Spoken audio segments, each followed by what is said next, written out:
प्यारे विद्यार्थियों, स्वागत है आप सबका जसवीर मेमोरियल शिक्षण संस्थान की ऑनलाइन क्लासेज में। मैं हीरालाल गोस्वामी, हिंदी व्याख्याता, आपका हार्दिक स्वागत करता हूं। देखिए, अपन ने टॉपिक शुरू कर रखा था शब्द शक्ति। शब्द शक्ति के अंतर्गत अपन ने अभिधा शब्द शक्ति का अध्ययन किया। आज की जो क्लास है इसमें अपन अध्ययन करेंगे लक्षणा शब्द शक्ति का। तो देखिए, लक्षणा शब्द शक्ति किसे कहते हैं?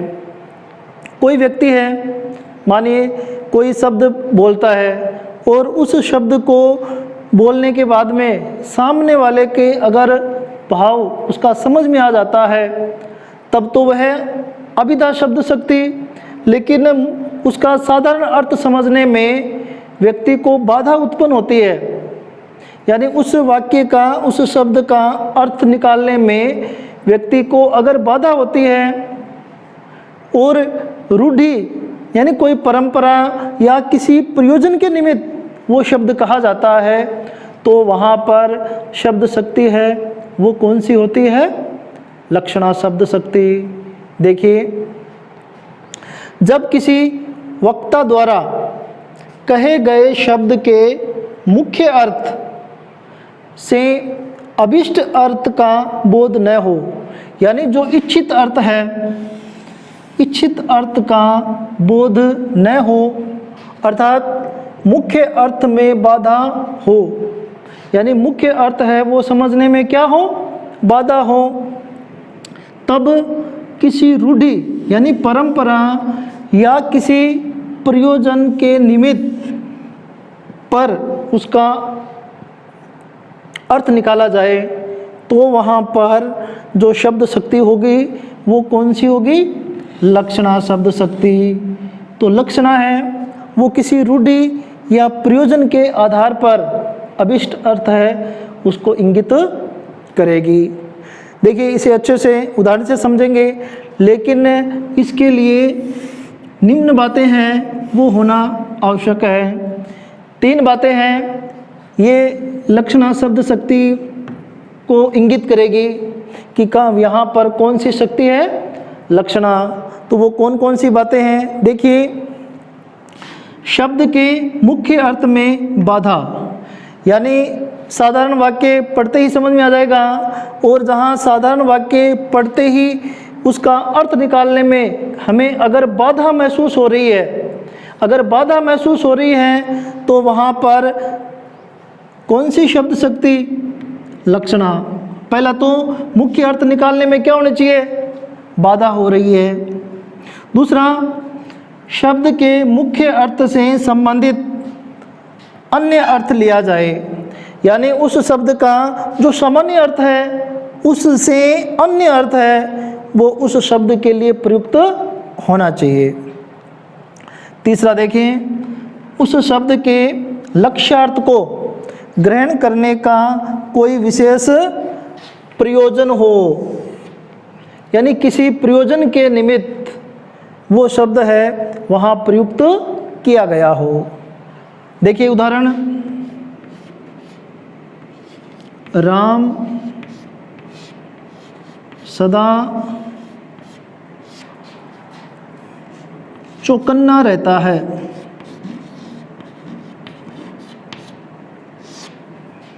चौकन्ना रहता है।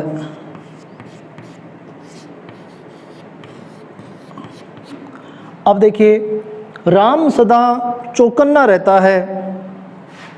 अब चौकन्ना यहाँ पर अर्थ निकालने में या ये साधारण वाक्य समझने में कठिनाई महसूस हो रही है, बाधा महसूस हो रही है। जब किसी वक्ता द्वारा कहे गए शब्द के मुख्य अर्थ से अभिष्ट अर्थ का बोध न हो, यानी ये क्या कहना चाह रहा है, इसकी अगर सामान्य पढ़ने पर जानकारी नहीं होती है तो वहाँ पर किसी रूढ़ि या प्रयोजन के आधार पर उस शब्द का अर्थ है वो निकाला जाता है। तो देखिए, सामान्यतः चौकन्ना का मतलब 4 कान। ये तो है नहीं कि राम के 4 कान है, नहीं है। चौकन्ना का मतलब हो गया सतर्क। सतर्क। अब देखिए यहाँ पर राम है वो सदा सतर्क रहता है। इस आधार पर इस शब्द का इच्छित या अभिष्ट अर्थ निकल रहा है। शब्द के मुख्य अर्थ से संबंधित अन्य अर्थ लिया जा रहा है, यानी चौकन्ना चार कान से अर्थ न लेकर किससे अर्थ लिया जा रहा है? सतर्क से, कि राम है वो सदा क्या रहता है? सतर्क रहता है। तो शब्द के मुख्य अर्थ से संबंधित अन्य अर्थ लिया जाए, ठीक है। और अगला क्या? उस शब्द के लक्ष्यार्थ को ग्रहण करने का कोई विशेष प्रयोजन हो, यानी ये ग्रहण करने का विशेष प्रयोजन क्यों है भाई? क्योंकि राम है वो क्या है? सतर्क है, होशियार है। तो इस कारण ये राम के लिए चौकन्ना शब्द है वो यहाँ पर प्रयुक्त किया गया है। एक उदाहरण और देखिए,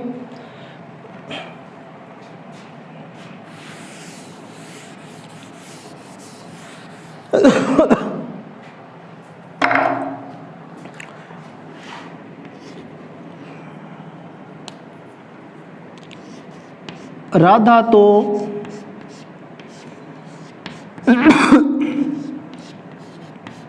गाय है। अब राधा तो गाय है। अब देखिए कहने में आप परिभाषा से देखते हैं अपन कि जब किसी वक्ता द्वारा कहे गए शब्द के मुख्य अर्थ से अभिष्ट अर्थ का बोध न हो, कि राधा तो गाय है। अब राधा कोई जानवर पशु थोड़ी है, नहीं है, लेकिन यहाँ पर उसको क्या बता दिया? गाय। अब इस गाय का यहाँ बताना कोई ना कोई जो सामान्य अर्थ है वो क्या हुआ है? बाधित हुआ है। और इसको किसी रूढ़ि या प्रयोजन के आधार पर ये शब्द यहाँ पर प्रयुक्त किया है। तो गाय का मतलब हो गया, गाय का मतलब यहाँ पर चौपाया जानवर नहीं है, चौपाया जानवर नहीं लिया है यहाँ पर गाय का लिया है सरल स्वभाव, सरल स्वभाव। तो राधा है वो क्या है? सरल स्वभाव की है, गाय है। अब देखिए इस गाय का राधा तो सरल स्वभाव की है, यहाँ से अर्थ निकल रहा है। और ये किस आधार पर निकल रहा है? कि इस गाय का शब्द यहाँ पर किस प्रयोजन में लिया गया है? सरल स्वभाव के प्रयोजन के लिए लिया गया है। और जब किसी रूढ़ि या प्रयोजन के आधार पर अभिष्ट अर्थ है वो निकलता है, तो वहाँ पर शब्द शक्ति, लक्षणा शब्द शक्ति। अब देखिए शब्द शक्ति है, लक्षणा। तो लक्षणा के अंतर्गत आपको क्या क्या ध्यान रखना पड़ेगा? कि शब्द के मुख्य अर्थ में बाधा आए। कि शब्द का अपन मुख्य अर्थ निकाल रहे हैं, राधा तो गाय है। अब राधा तो गाय है, अब इसका मुख्य अर्थ निकल रहा है, तो यहाँ पर बाधा उत्पन्न हो रही है। दूसरा, शब्द के मुख्य अर्थ से संबंधित अन्य अर्थ लिया जाए। मुख्य अर्थ यहाँ से निकलेगा, इससे संबंधित कोई अन्य अर्थ लिया गया है। उस शब्द के लक्ष्यार्थ को ग्रहण करने का कोई विशेष प्रयोजन हो, और इसके गुण हैं वो यहाँ से दृष्टिगोचर हो रहे हैं। कि राधा को गाय है बताया है, गाय का कारण है बताने का सरल स्वभाव के कारण। तो देखिए जो लक्षणा शब्द शक्ति है उसमें मुख्य अर्थ है वो क्या होगा? बाधित होगा। रूढ़ि अथवा परंपरा के आधार पर इसका अर्थ है वो निकलेगा। शब्द शक्ति है, लक्षणा। तो लक्षणा के जो भेद हैं, दो भेद हैं। कितने भेद हैं? दो भेद है। कौन कौन से हैं? देखिए, रूढ़ि लक्षणा, रूढ़ि लक्षणा, और दूसरा है, पहला है रूढ़ि लक्षणा शब्द शक्ति, और दूसरा है प्रयोजनवती लक्षणा, प्रयोजनवती प्रयोजनावती शब्द शक्ति। अब देखिए रूढ़ि लक्षणा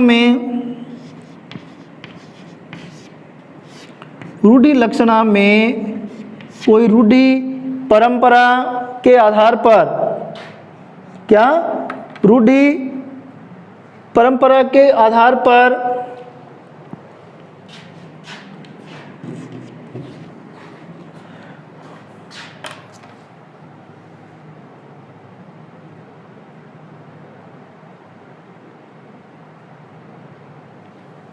देखिए रूढ़ि है वो मुख्य अर्थ को छोड़कर कोई रूढ़ि यानी परंपरा, रूढ़ि या परंपरा के आधार पर अभिष्ट अर्थ का बोध हो, वहाँ पर कौन सी शब्द शक्ति? रूढ़ि लक्षणा शब्द शक्ति। और इसके अंतर्गत जो मुहावरे हैं, हिंदी के अंतर्गत जो मुहावरे हैं वो रूढ़ि लक्षणा के अंतर्गत शामिल किए जाते हैं। तो देखिए इसका उदाहरण, राम तो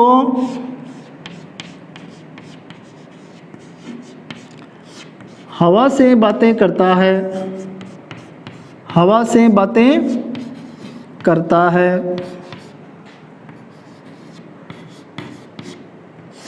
राम तो हवा से बातें करता है। अब देखिए हवा से बातें करना ये क्या है? मुहावरा है। और जहाँ पर मुहावरा होगा वहाँ पर शब्द शक्ति लक्षणा, और लक्षणा में कौन सी कौन सी शक्ति? रूढ़ि लक्षणा शब्द शक्ति है वो आएगी। कौन सी आएगी? रूढ़ि लक्षणा शब्द शक्ति। आगे देखिए एक उदाहरण और देखिए, बाजार में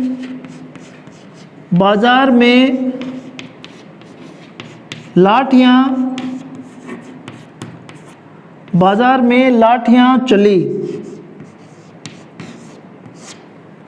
अब देखिए बाजार में लाठियां चली, लाठी है वो अपने आप नहीं चलती है, यानी इसके कहने का जो अभिष्ट अर्थ है वो क्या है कि बाजार में लोग आपस में लड़ लिए और लड़ने पर एक दूसरे ने लाठियों से हमला कर दिया। यानी लाठियां चलने का मतलब है कि बाजार में लोग हैं वो लाठियों से लड़ाई कर रहे हैं, लोग आपस में झगड़ रहे हैं। तो अभिष्ट अर्थ है, सामान्यतः नहीं निकल रहा है, लेकिन लाठियां चली, अपने आप तो नहीं चल सकती, या अपने आप चल सकती है लाठियां? लाठी चलाने के लिए क्या लाठी चलाने वाला है व्यक्ति होगा, अपने आप नहीं चलेगी। तो यहाँ पर बाजार में लाठियाँ चली, तो लाठियाँ नहीं चली, लाठियाँ हैं वो बाजार में लड़ाई झगड़ा होने पर व्यक्ति आपस में लड़े, तब एक दूसरे की पिटाई करने के लिए उन्होंने लाठियाँ हैं वो उठाई, तो लाठियाँ चली। हवा से बातें, मुहावरा बताया था आपको कि मुहावरा है वो किसके अंतर्गत आएगा? रूढ़ा लक्षणा के अंतर्गत। अगला देखिए एक उदाहरण, लाल पगड़ी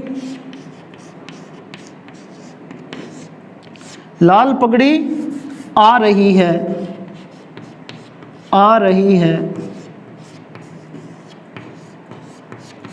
अब पगड़ी अपने आप नहीं आती, पगड़ी को किसी ने धारण कर रखा है और सिर पर लगा रखा है और वो चल के आ रहा है। तो पगड़ी, लाल पगड़ी है वो मुख्यतः पुलिस के जो सिपाही होते हैं उनकी पोशाक का एक अंग होता है पगड़ी, और वो लाल पगड़ी यानी पुलिस का कर्मचारी है वह आ रहा है, इसको इंगित करने के लिए क्या शब्द लिया? लाल पगड़ी। लाल पगड़ी से क्या है कि पुलिस का सिपाही है वो आ रहा है, ये अर्थ। तो देखिए रूढ़ा लक्षणा में मुख्य अर्थ है उसको छोड़कर कोई रूढ़ि परंपरा या मुहावरा जिस वाक्य में प्रयुक्त होता है वहाँ पर शब्द शक्ति रूढ़ी। अगली शब्द शक्ति देखिए,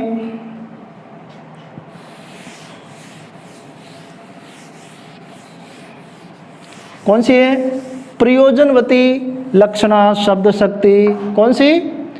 प्रयोजनवती लक्षणा शब्द शक्ति।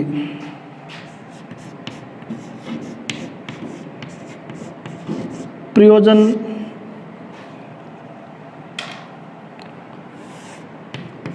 प्रयोजन प्रयोजन का अपन सामान्य अर्थ देखें तो प्रयोजन है किसी कार्य, किसी के लिए निमित्त। तो प्रयोजन है वो आपके जब किसी विशेष प्रयोजन से प्रेरित होकर, जब किसी विशेष प्रयोजन से प्रेरित होकर, विशेष प्रयोजन से प्रेरित होकर, प्रयोजन से प्रेरित होकर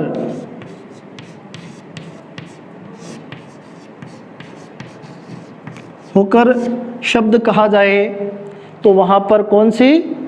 प्रयोजनवती लक्षणा। देखिए,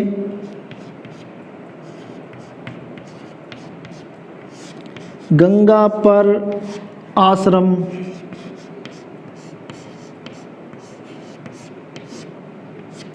गंगा पर आश्रम। देखिए, गंगा पर आश्रम है, गंगा नदी है और नदी के बीच में कोई आश्रम हो सकता है क्या? गंगा पर आश्रम है वो हो सकता है क्या? नदी के ऊपर, नदी के किनारे पर, नदी के तट पर या नदी के पास तो आश्रम हो सकता है, लेकिन नदी पर आश्रम है वो नहीं हो सकता। तो गंगा नदी, गंगा पर आश्रम नहीं, गंगा तट पर, गंगा तट पर आश्रम है वो हो सकता है। तो यहाँ पर कोई प्रयोजन कहा है और इस प्रयोजन के आधार पर गंगा का प्रयोजन क्या है कि गंगा नहीं होकर गंगा के किनारे या तट पर, किनारे या तट पर स्थित क्या है? आश्रम है। अगला देखिए, कलिंग साहसी है।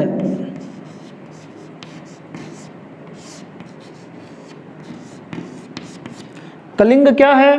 साहसी है। कलिंग क्या है? एक स्थान है। कलिंग क्या है? एक स्थान है। आपने पढ़ा होगा, आपके अशोक ने कलिंग विजय की थी ना। कलिंग है वो वर्तमान में उड़ीसा का प्रांत है, उड़ीसा का क्षेत्र है। तो देखिए, कलिंग साहसी है। कलिंग कोई सजीव वस्तु नहीं है। कलिंग क्या है? एक स्थान विशेष का नाम है। और कलिंग साहसी है। साहसी होने का मतलब कि कलिंग क्षेत्र में निवास करने वाले जो लोग हैं, यानी कलिंग के स्थान के निवासी, इनके लिए प्रयुक्त हुआ है, किसी विशेष प्रयोजन के लिए हुआ है।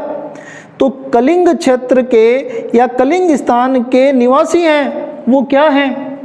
साहसी हैं। क्या है? साहसी हैं। इसी तरह एक उदाहरण और देखिए आप, जैसे भारत 4 रन से हारा।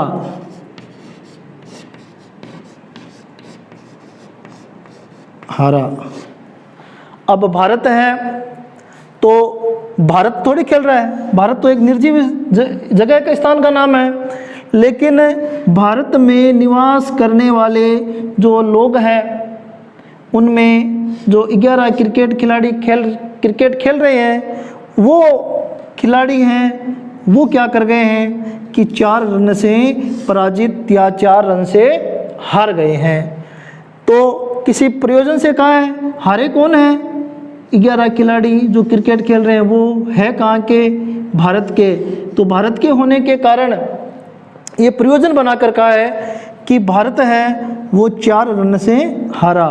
भारत नहीं हारा है, भारत में निवास करने वाले लोग जो क्या खेल रहे हैं, क्रिकेट, वो हारे हैं। तो यहाँ पर आपके प्रयोजनवती लक्षणा है वो संपन्न कि जब किसी विशेष प्रयोजन से प्रेरित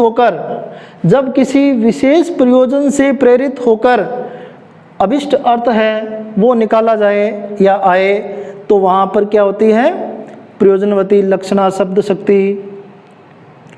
गंगा पर आश्रम नहीं, गंगा नदी के तट पर या किनारे पर आश्रम। कलिंग साहसी है, कलिंग तो स्थान का नाम है और स्थान है वो साहसी नहीं होकर वहाँ पर निवास करने वाले लोग। भारत 4 रन से हारा, भारत नहीं हारा, भारत में निवास करने वाले व्यक्ति जो क्रिकेट खेल रहे हैं वो लोग हैं, अन्य टीम से हारे हैं। तो देखिए आज अपन ने अध्ययन किया लक्षणा शब्द शक्ति का। तो लक्षणा शब्द शक्ति में जब कोई वक्ता या व्यक्ति अपनी बात को बताता है और उसका मुख्य अर्थ से, यानी जो बात कर रहा है उससे मुख्य अर्थ है वो क्या होता है, बाधित होता है।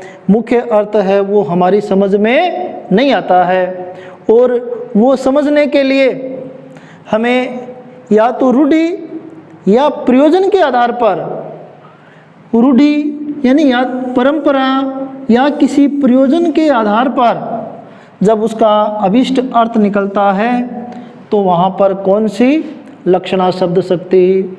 लक्षणा शब्द शक्ति में 3 बातें आवश्यक हैं, बताई थी आपको, वो ध्यान रखनी। शब्द शक्ति लक्षणा है वो कितने भेद हैं इसके, 2 भेद हैं, रूढ़ि लक्षणा और प्रयोजनवती लक्षणा। पहली रूढ़ि लक्षणा और दूसरी प्रयोजनवती लक्षणा।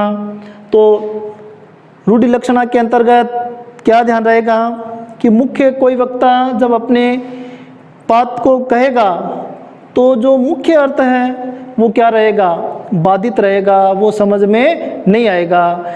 और उस अर्थ को निकालने के लिए रूढ़ि या प्रयोजन के आधार पर जब अर्थ निकलेगा तो वहाँ पर शब्द शक्ति है वो कौन सी रहेगी, लक्षणा शब्द शक्ति। बाकी अन्य शब्द शक्ति है जिसके अंतर्गत अपन व्यंजना शब्द शक्ति का अध्ययन करेंगे, ये वो अगले वीडियो में करेंगे। तब तक के लिए धन्यवाद। जय हिंद।